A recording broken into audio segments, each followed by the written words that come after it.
What is happening, my YouTube family? Of course, it is your boy B New. I'm coming at you on this Thursday. And first and foremost, as always, want to send out positive vibrations and blessings to anybody who could be listening. Now, with all that being said, it's been quiet on the home front regarding trades and just some ongoing moves in the NBA for the offseason. At the initial activity, it was quite a bit of activity, when it all began, but everything has slowed down, especially in regards to the Lakers' acquisition of one Kyrie Irving. And it's looking more and more like that may not be the case, but who knows? Somebody might pull something out the bag before it's too late. Won't get into all of that, but what we will get into is reports that are surfacing around the Los Angeles Lakers and the Utah Jazz have reportedly agreed to a deal.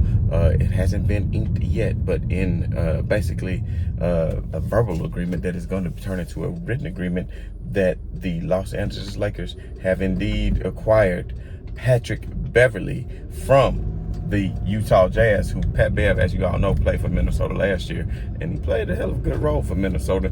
And he got them to the playoffs. And to Pat Bev's point, every team he goes to the playoffs. So we all know the Lakers missed the play-in and the playoffs last year. So maybe Pat Bev can be somebody to ignite that spark. And we're gonna get into all that here in just a minute.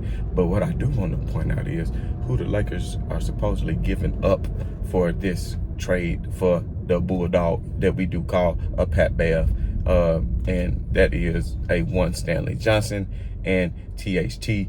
For those of you who are not too familiar with Stanley Johnson, of course, he was an 8th overall draft pick and was a hell of a player coming into the NBA. He didn't pan out, and he kind of was a journeyman for the past 3 or 4 seasons that he's been in the league.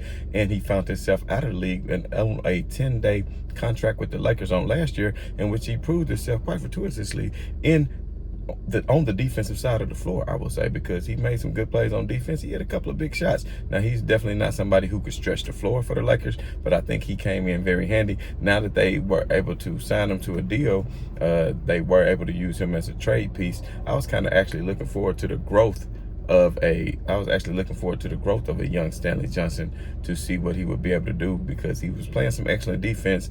And of course, with AD being out, he could play in that 4 spot, and he was actually doing a pretty good job. And AD is normally always hurt. But now moving on to the other main piece for that trade is you talking about a THT, a Taylor Horton Tucker, who a lot of people think had a lot of upside to him. We got to realize Taylor Horton Tucker is only 21 or 22 years old, but he has been in the league for 3 years.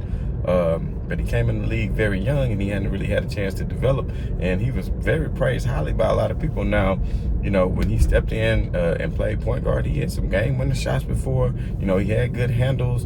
He has the ability to get to the rim. His outside shot was just suffering. His outside shot was suffering a whole lot. And it wasn't falling, and he wasn't playing that great on the defensive side of the ball, although he was showing some improvement. And I was actually looking forward to see how he would develop under another coach, and thinking what Coach Ham would be able to do, because even though Vogel is a defensive-minded coach, his whole defensive philosophy is just based off switching. So we should see. But anyway, now that is going to be an afterthought, because now for all the smooth brain people, THT go out here and average 18 points a game for Utah and plays a bigger role in their offense. Don't say LeBron James made them worse. See, y'all real dumb when y'all say stuff like that and don't realize the different role. Even though he had more minutes last year, he suffered. He played poor. That wasn't the fault of LeBron James. A lot of people can't handle living in the spotlight. You understand what I'm saying? So whenever you play on a team with the LeBron James, or the Los Angeles Lakers for that matter, then you combine both. Then you talking about some expectations, because you talking about THT and the Lakers playing with LeBron James. Think about that. That's a spotlight on you night in and night out. That's a heavy media frenzy night in and night out. And that's a boatload of expectations with all eyes on you. Now THT can just go to Utah with no expectations and just go out there and play ball, and just basically go out and ball out and do what he does. So it wouldn't surprise me if he was to go out and have a great year. But while everybody talking that trash, please somebody tell me, what kind of year did Kyle Kuzma and Montrezl Harrell have last year? Speaking of Montrezl Harrell, man, he been hooping in the summer. Y'all trying to check out some tapes of him. I'll have to post it in the link down here. Montrezl Harrell, man, he been wearing a Scully, man. Montrezl Harrell been wearing a Scully on the court and just made sweating and straight knocking down shots, man, looking like he was Steph Curry out there getting some range on him. You understand what I'm saying? But that's a whole nother story within itself too.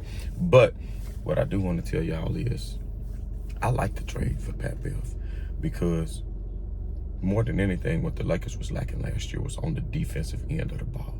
The Lakers did not have anybody who could stop the ball. The ball sometimes would just go from one end of the court to the other. No ball stoppage. A lot of people going coast to coast like, who the hell stopping the ball? But then when you have a point guard, a shooting guard, anybody in your backcourt who is a ball stopper, who is a beast, who do play you 94 feet, that's a Pat Bev. And Pat Bev remind me of one of my favorite all-time players, who is Tony Allen. Tony Allen for the Memphis Grizzlies, who is getting his number retired by the Memphis Grizzlies, and to me, very well deserved. I don't care what anybody say. Tony Allen was that guy, the grandfather. Pat Bev reminds me a whole lot of him because, you know, he do a lot of running around, but he bring that energy. Imagine the energy he gonna bring to the crypto.com arena. Imagine the energy and the effort and the defense that he's going to bring to the, and he's capable of hitting big shots. He's not afraid. Now, he's not the person you want to go to and be like, hey, we're going to draw up the play for Pat Bev. But if he's open, he's not afraid to take and make that big shot. So overall, do I think it's a better trade? Do I think it's an upgrade? I kind of like the youth that the Lakers had in THT and Stanley Johnson, so I don't know as of yet. Plus, also with Westbrook, you know, is Pat Bev going to start over Westbrook? I doubt it if they keep Westbrook by the time the start of the season and training camp rolls around. But we do know Pat Bev got into it with Westbrook kind of verbally when, you know, James Harden was dropping these points. And Westbrook, I think it might have been a playoff game, and Westbrook was like, man, Patrick Beverly ain't doing nothing but a whole bunch of running around. He ain't even playing defense. Like he roasted him up or whatever. And I was like, dang. You know, but if you go back and look at it, you know, he said he went, because he was like, Harden had 37. But when you went back and looked at the stats, Harden was 0 for 6 or 0 for 7 when Pat Bev was guarding him. So we all do know Pat Bev is a beast on defense. So if Anthony Davis can stay healthy and anchor that middle for the defense's part is the paint, and then you got a wing defender like a Pat Bev, and then you got LeBron James who can still pick and choose when he can use that energy to play defense, which I think LeBron James can still be an excellent defender in this league, even in year 20.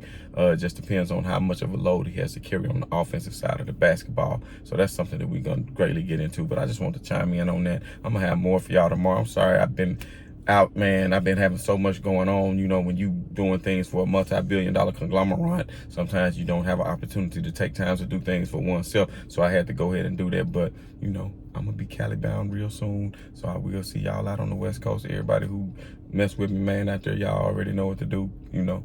So as always, this your boy B New. I'm saying right on to the real, and much love to these haters. I'm about.